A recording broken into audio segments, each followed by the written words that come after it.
Okay, I'm Captain Khalid, and I'm a former pilot working as an advisor for the CEO in Air Algeria, the flag. Nebil Dhumi. I don't. If we mentioned Air Algeria, we work for Air Algeria, the national flag carrier of Algeria. Fantastic. And I am an advisor to the CEO too. Well, thank you for joining Breaking Travel News here at the IATA AGM. Thank you for having us. Thank you. First of all, perhaps give us a little bit of an Algeria update. Yeah. Well, Algeria is ideally situated in the northern part of Africa, just in the border of the Mediterranean Sea, just south east of Spain, probably just in between Tunisia, next to Tunisia. And well, it's a country that's very big, and it's characterized by three different climates. You want people most likely know Algeria by the desert, which is like the largest desert, which is called the Sahara. And then there's the northern part, just in the middle, which is the high fields.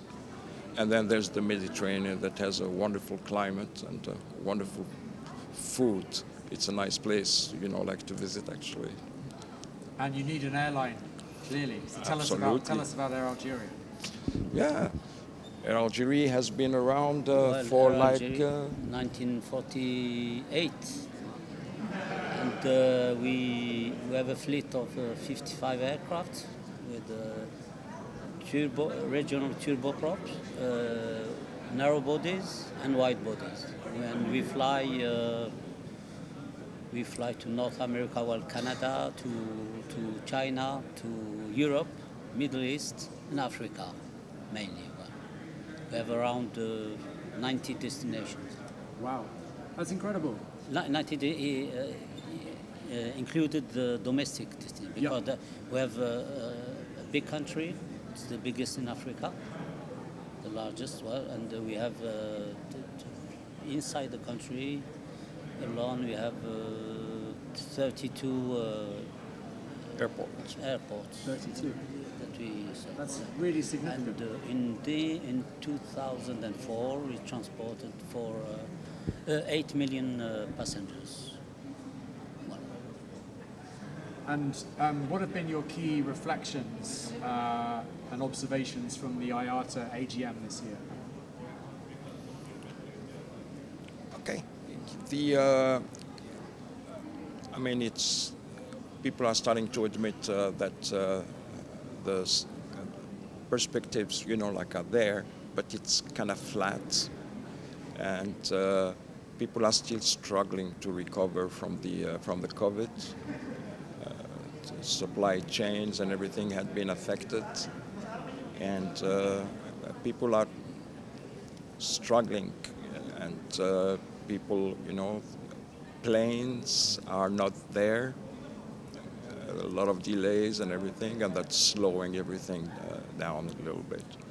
Especially, we are concerned actually because we are in the process of renewing our fleet.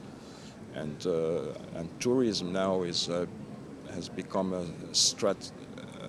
part of the strategy of our country, to trying to attract as much as possible tourists and investors and everything, and it is slowing us down a little bit.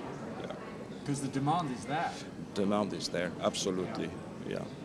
And trying to, especially because of our position, and we're trying to build a hub in between Africa and Europe, Asia, and South America as well, and a little bit North America. And what are the kind of topics and issues that you found relevant and interesting this AGM? Well, as my colleague said, on the supply side, we have a lot of constraints. We have a lot of pressure. And on the offer side, there is a lot of demand increasing fares are always going down, costs going up, and it is quite difficult. And we have more and more taxations. This is a serious problem for airlines. We have the environmental issues. It's always the airline that has to pay. And, well, that's about all. Well, gentlemen, thank you for your time today. Thank you for having Thank us. you. It's been a pleasure.